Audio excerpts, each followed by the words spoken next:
Hey all, welcome back to my channel. ముందుగా అందరూ video end వరకు చూడండి. వీడియో నచ్చితే లైక్ చేసి మీ ఫ్రెండ్స్ అందరికీ కూడా షేర్ చేయండి. మన ఛానల్ కొత్త వాళ్ళు ఎవరు వచ్చినా కానీ సబ్స్క్రైబ్ చేసుకోవడం అసలు మర్చిపోకండి. సో ఇక్కడ వచ్చేసి సండే వ్లాగు. ఇక్కడ నాకు టిఫిన్ ఏం చేయాలో అస్సలు అర్థం కాలేదు.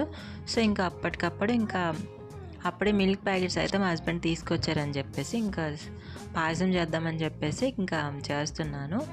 సో ఇది చేశాను కానీ మేమైతే అస్సలు తినలేదన్నమాట. సో ఎందుకు తినలేదంటే ఇక్కడ తెలుగు వాళ్ళని చెప్పేసి అన్నాం కదా. సో వాళ్ళు వచ్చారు సేమ్ అదే టైంకి. అంటే నేను వాళ్ళకి లంచ్ ప్రిపేర్ చేయాలనుకున్నాను, ఆఫ్టర్నూన్ వస్తారని చెప్పేసి. బట్ వాళ్ళు అదే టైంకి రావడంతో ఇంకా వాళ్ళకి ప్యాక్ చేసి ఇచ్చేసాను. ఇంకా కొంచెం పిల్లలు తిన్నారు. సో నేనైతే ఇంకా ఆకలితోనే ఉన్నాను. నెక్స్ట్ లంచ్ ప్రిపేర్ చేసిన తర్వాత తిన్నాను అనమాట.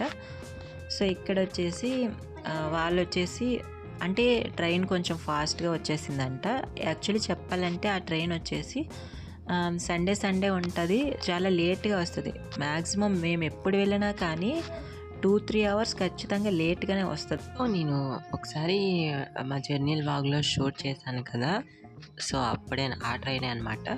సో మేము 11కి స్టార్ట్ అయ్యి 11:15 మినిట్స్ అలా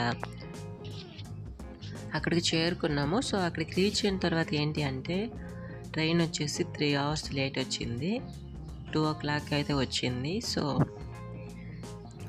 అలా ఉంటుంది అనమాట ఆ ట్రైన్తో. బట్ ఏంటంటే కొంచెం సేఫ్టీ అనమాట. మనకి ఇప్పుడు ఏదైనా కానీ టైం అనేది ఎలా ఉన్నా కానీ పర్లేదు, బట్ సేఫ్టీగా వెళ్తే ఫాస్ట్గా వెళ్తే అదే కావాలి మనకి. సో అందుకని చెప్పేసి అంటే వచ్చేటప్పుడు లేట్గా వస్తుంది, బట్ ఏంటంటే పర్లేదన్నమాట. ఇక్కడ స్టాపింగ్స్ ఎక్కువ ఉంటాయి. నెక్స్ట్ ఏంటంటే నైట్ బాగా కవర్ చేస్తారనమాట. సో ఇంకా ఎక్కడ వచ్చేసి నేనైతే ఇంకా చికెన్ అయితే చేయడం అయితే స్టార్ట్ చేశాను. సో వాళ్ళకి లంచ్ కూడా నేను త్వరగానే ప్రిపేర్ చేస్తున్నాను. యాక్చువల్లీ ఏంటంటే వాళ్ళు ఆఫ్టర్నూన్ వస్తారని చెప్పేసి కొంచెం స్లోగా చేద్దాం, వేడివేడిగా ఇంకా వచ్చినప్పటికి తింటారులే అని చెప్పేసి అనుకున్నాను. సో వాళ్ళు ఇంకా 10-10:30కి అలా వచ్చేసారనమాట. సో నేను ఇంకా అప్పటికే స్టార్ట్ చేసి ఇంకా వాళ్ళకి ప్యాక్ చేసి అయితే ఇచ్చేసాను. నెక్స్ట్ ఇంకొకరు ఉన్నారనమాట, అంటే వాళ్ళ విలేజ్ వాళ్ళు ఇంకొకరు ఉన్నారు. వాళ్ళు ఇంకా వాళ్ళకి ఫుడ్ ప్రిపేర్ చేశారంటే అంటే వాళ్ళు ప్రిపేర్ చేస్తారని మాకు తెలియదు, మేము ప్రిపేర్ చేస్తామని చెప్పేసి వాళ్ళకి తెలియదు. సో నేనైతే ఇంకా ఎలానో మనం చేయాలనుకున్నాం కదా, చేసి ఇచ్చేద్దాం, కాకపోతే వాళ్ళది నైట్ తింటారులే అని చెప్పేసి మేము ఇచ్చేసాము. అండ్ తను వచ్చేసి ఇంకా ఆఫ్టర్నూన్ అయితే మేము ఇచ్చిందే తిన్నారని చెప్పేసి అన్నారు. సో ఇక్కడ వచ్చేసి ఏంటంటే ఈ హిందీ వాళ్ళతో ఉండి తెలుగు వాళ్ళు కూడా ఇంకా ఎక్కువగా రోటీలకే ఇష్టపడుతున్నారనమాట. రైస్ అయితే ఇంకా అంతగా పట్టించుకోవట్లేదు. బట్ మేము మాత్రం రైస్ ఎక్కువ తింటాం అనమాట, అలవాటు అయిపోయింది. అంటే చపాతీ చేసుకుంటాము, బట్ ఇప్పుడు సాటర్డే అలానే థర్స్డే చేస్తాను నేను నైట్. సో ఒకసారి ఎక్కువ టైం ఉందిలే అని చెప్పేసి అనుకునేటప్పుడు ఇంకా చేస్తాను. ఖచ్చితంగా చపాతీ చేసేటప్పుడు ఇంకా ఆలు కర్రీ అయితే బాగుంటుంది, ఇంకేమైనా కూడా అంతగా సెట్ అవ్వదు.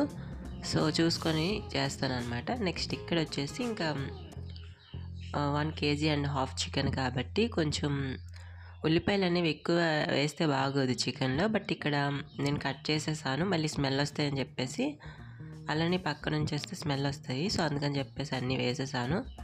ఒక్కొక్కసారి టేస్ట్గా కూడా ఉంటుంది. బట్ ఏంటంటే మటన్కి అయితే జనరల్గా బాగుంటుంది ఎక్కువ ఆనియన్స్ వేసి. బట్ ఏంటంటే ఇక్కడ చికెన్ కొంచెం ఎక్కువ అని చెప్పేసి ఎక్కువ వేసాను. సో అదనమాట. ఇంకా ఇక్కడ వచ్చేసి హాట్ బాక్స్లో రైస్ అయితే వేస్తున్నాను, మళ్ళీ చల్లగా అయిపోతుంది. సో వాళ్ళు తినేటప్పటికి వచ్చిన వెంటనే వాళ్ళు అయితే భోజనం చేశారు కదా, ఇంకా ఫ్రెష్ అప్ అయ్యి నెక్స్ట్ ఏంటంటే ఇక్కడ ఈ రూమ్స్ వల్ల మొత్తం పరుపులు అన్నీ స్మెల్ వస్తున్నాయి. సో మేము వచ్చేటప్పుడు అన్నీ బూజు పట్టేశాయి. సో వాళ్ళకు కూడా సేమ్ అలానే అనమాట. సో మొత్తం ఇంటికి వచ్చిన వెంటనే మనం రిలాక్స్ అవ్వడానికి కూడా ఏమి ఉండదు అనమాట. సో మేము వచ్చి 2-3 డేస్ వరకు మొత్తం నేను పనులు చేసుకుంటూనే ఉన్నాను, మొత్తం అన్నీ సర్ది పెట్టుకుంటూ ఇల్లు క్లీన్ చేసుకుంటూనే ఉన్నాను. సో అలా ఉంటుందన్నమాట ఇక్కడ రూమ్స్ అనేవి. ఒక 1 మంత్ లీవ్కి, 1 మంత్ 20 డేస్ లీవ్కి వెళ్తేనే ఇంత దారుణంగా తయారవుతున్నాయి. అంటే వర్షం వచ్చేసి ఇంకా లోపల కూడా అంత వెలుతురు ఏం కొట్టదు. బట్ ఏంటంటే రూమ్స్ అనేవి ఓల్డ్ రూమ్స్ కాబట్టి ఇంకా మేబీ అలా అనుకుంటున్నాను నేను. సో మొత్తం పరుపులు బూజు పట్టేయడం, బట్టల పైన బ్లాక్ కలర్ చిన్న చిన్న డాట్స్ రావడం, సో ఇలాంటివన్నీ కూడా క్లీన్ చేసుకునేటప్పటికి 2-3 డేస్ అయితే అవుతుంది. సో ఇంకా పిల్లలతో వచ్చేవాళ్ళు ఇంకా అసలు మామూలు ఇది వాళ్ళకి మామూలు స్ట్రెస్ ఫీల్ అవ్వరనమాట. సో అలా ఉంటుంది. ఇంకా పిల్లలు ఒకవైపు అల్లరి పెడుతూ ఉంటారు, నెక్స్ట్ ఇంకా ఇంట్లో పనులు ఉంటూ ఉంటాయి. సో ఇక్కడ వచ్చేసి ఇంకా వాళ్ళు వస్తారని చెప్పేసి మా పాప, బాబు, మా హస్బెండ్ బయట కూర్చొని 9 o'clock నుంచి వెయిట్ చేస్తున్నారు. సో